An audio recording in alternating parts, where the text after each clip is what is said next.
Selamat pagi. Kali ini saya akan menjelaskan tentang RPP tentang bahasa Indonesia yang akan diajarkan kepada anak kelas 5 semester yang pertama tentang iklan elektronik.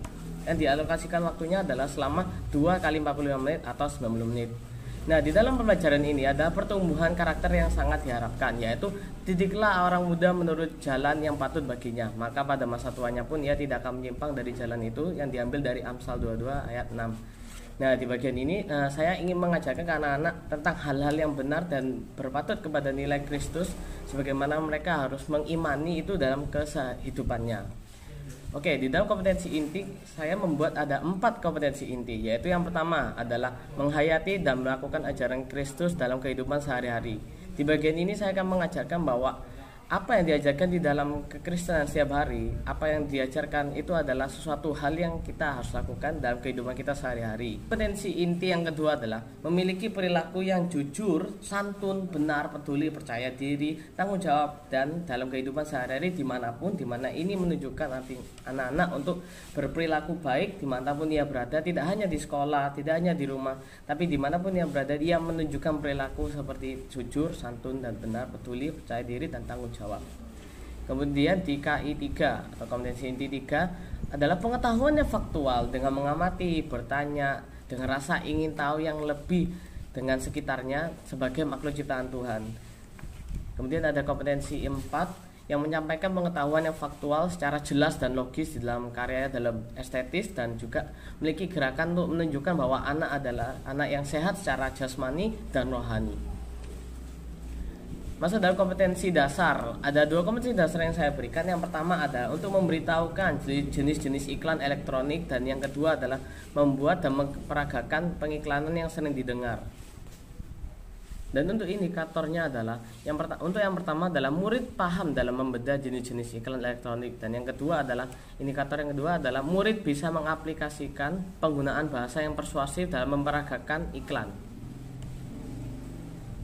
Nah, di dalam tujuan pembelajaran, saya berharap bahwa murid-murid bisa membedah jenis-jenis iklan elektronik apa saja yang ada di sekitar mereka. Dan untuk metode pembelajarannya, saya akan menggunakan ceramah, tanya jawab, demonstrasi. Kemudian untuk media pembelajaran yang saya gunakan adalah media PowerPoint. Nah, di bagian ini adalah saya akan menjelaskan tentang langkah-langkah kegiatan. Dari di bagian pendahuluan selama alokasi waktu untuk 15 menit. Yang pertama, saya akan memberikan salam-salam kepada murid-murid, dan kemudian saya akan mengabsen mereka semua untuk memastikan apakah semua murid sudah datang atau ada yang telat atau bahkan izin sebelum kelas dimulai. Kemudian kepada murid-murid, kemudian saya akan memastikan atau mengabsen semua murid apakah mereka semua sudah datang atau belum. Kemudian akan mengadakan review ulang untuk materi sebelumnya dan akan memberitahu apa saja sih materi yang akan diajarkan hari ini, dan setelah itu kita akan membuka dalam doa. Kemudian untuk bagian inti, saya akan menjelaskan ini dalam waktu 55 menit. Yang pertama adalah saya akan menyampaikan materinya melalui PowerPoint yang sudah saya siapkan sebelumnya.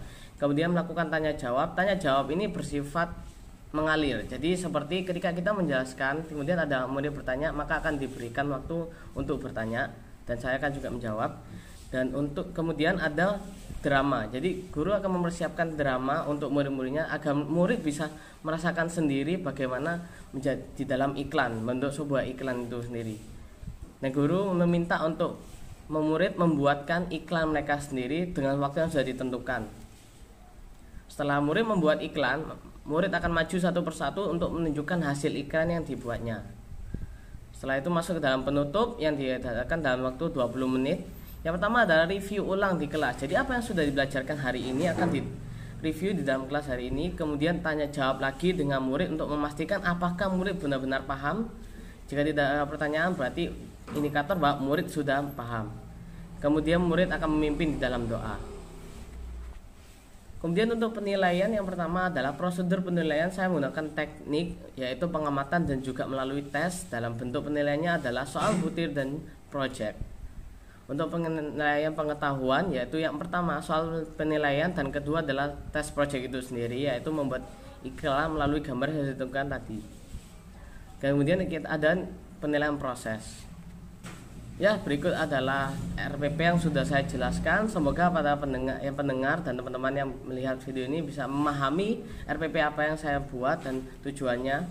Sekian, terima kasih. Tuhan Yesus berkati.